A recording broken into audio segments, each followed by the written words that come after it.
Bonjour à toutes et à tous, je suis le professeur Abdel Al-Hasseni, créateur de la chaîne Nota Bene Grammaire, et je vais vous raconter aujourd'hui une légende ancienne, transmise de génération en génération dans la région des Bénis Nassel. Une histoire mystérieuse et profonde, intitulée « L'Al-Hasseti et le lac d'Ouaoulout ».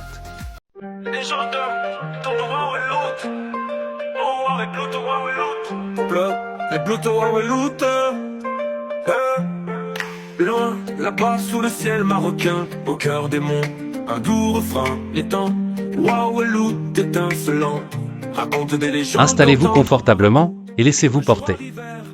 Il était une fois, sous le règne du grand sultan Yacoub al-Mansour, un lieu mystique, perdu au cœur des montagnes des Bénis Nassel. Ce lieu s'appelait le lac d'Ouaoulout. Entouré de légendes, craint par certains, sacré pour d'autres, ce lac éveillait la curiosité du sultan, qui décida de s'y rendre en personne. Accompagné de ses plus proches conseillers, il gravit les sentiers sinueux jusqu'à atteindre un village niché au pied du lac. Là-bas, tous murmuraient le nom d'une femme sage, l'Al-Hasseti.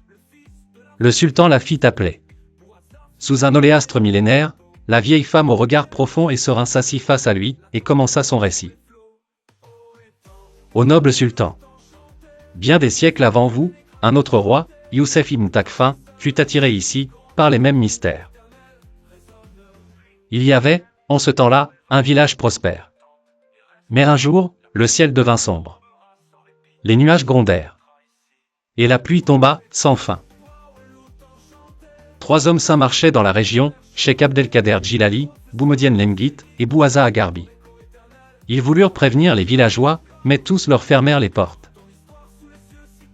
Tous, sauf une pauvre veuve.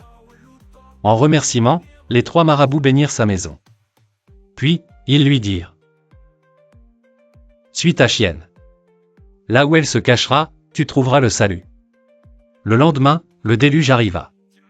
L'eau recouvrit tout. Le village disparut sous les flots. Seule la veuve et ses enfants furent sauvés, guidés par leur chienne vers une colline épargnée.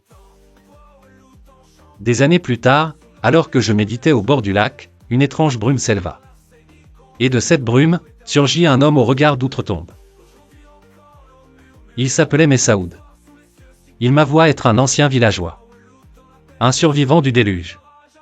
Il avait tant pleuré, tant regretté, qu'il était devenu un djinn, gardien du lac. Depuis ce jour, il veille. Il protège les âmes perdues. Et punit ceux qui troublent la paix du lieu. Voilà pourquoi, encore aujourd'hui, les habitants viennent au bord du lac. Ils attachent des morceaux de tissu aux oléastres sacrés.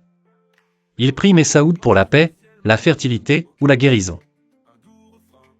Le sultan se leva alors, ému, et dit à l'Al-Hasseti: « Merci, noble Al-Hasseti. Que cette mémoire ne s'efface jamais. » Cette histoire, je l'ai recueillie, reformulée et transmise avec respect. Elle s'intitule « L'Al-Hasseti et le lac d'Ouaoulout » et je suis le professeur Abdel Al-Hasseni, créateur de la chaîne Nota Bene Grammaire.